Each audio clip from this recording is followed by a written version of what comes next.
நம்ம என்னைக்காவது ஒரு நாளைக்கு ரெஸ்ட் எடுக்கலாம்னு நினைப்போம். ஆனால் அன்னைக்குன்னு பார்த்து தான் வேலை விடிய விடிய வந்து நிற்கும். அதே மாதிரி தான் இன்றைக்கி காலையில் 6 மணிக்கு ஆரம்பித்த வேலை மதியானம் 11 மணி 12 மணி கிட்டத்தட்ட ஆகிடுச்சு முடியறதுக்கு. அதுக்கப்புறம் வந்து தான் வீட்டில் சமைக்கவே ஆரம்பித்தோம். அதுக்கு இடையில டீ மட்டும்தான் நாத்தங்களுக்கு வந்து. விவசாயம் பண்ணுறவங்க வீட்டிலலாம் இதே நிலைமையாக தான் இருக்கும். உடம்பு சரியில்லைன்னு வீட்டில் படுத்துலாம் கிடக்க முடியாது, வந்து சேத்துல தான் வேலை பார்த்தாங்க. 3 நாளாக ஒரு பிள்ளைக்கு உடம்பு சரியாமல் கிடக்குறான். நாக்கு மறுத்து போய் கிடக்குது. ஒரு டேஸ்ட்டில் எதையும் சாப்பிட்டாலும் இந்த சட்னியை வச்சு சாப்பிட்டா மறுத்து போன நாக்கு கூட மறுபடியும் உயிர் வந்துடும். அந்த மாதிரி தான் இன்றைக்கி நல்லா சுருக்குன்னு ஒரு சட்னி வச்சு மணி 12 ஆனாலும் பரவாயில்ல, நான் இட்லி இந்த சட்னி தான் சாப்பிடணும்னு இந்த வெயிலில் உட்காந்துட்டு அம்மியில் அறாருன்னு ஜுரம் தலைவலி வந்தாலே இந்த வாய் நாக்கு என்னதான் பேசிக்குமோ தெரியல. எதை வாயில் போட்டாலும் ஒரே கசப்பாக தான் கசக்குது. அப்படி இல்லைன்னா ஒரே எந்த டேஸ்ட்டும் தெரியாமல் ஒரு மண்ணு மாதிரி அப்படியே தான் இருக்குது.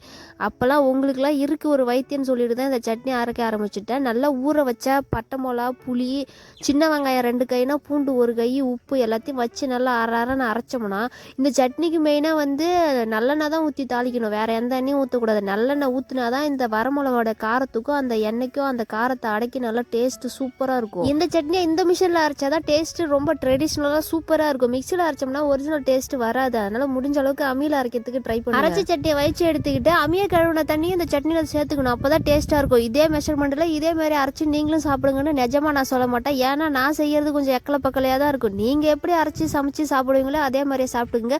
இருந்தாலும் உடம்பு சரியாமல் கிடக்கும்போது இந்த சட்னி வச்சு சாப்பிட்டா நல்லா நாக்குக்கு சுருக்குன்னு சூப்பராக இருக்கும்.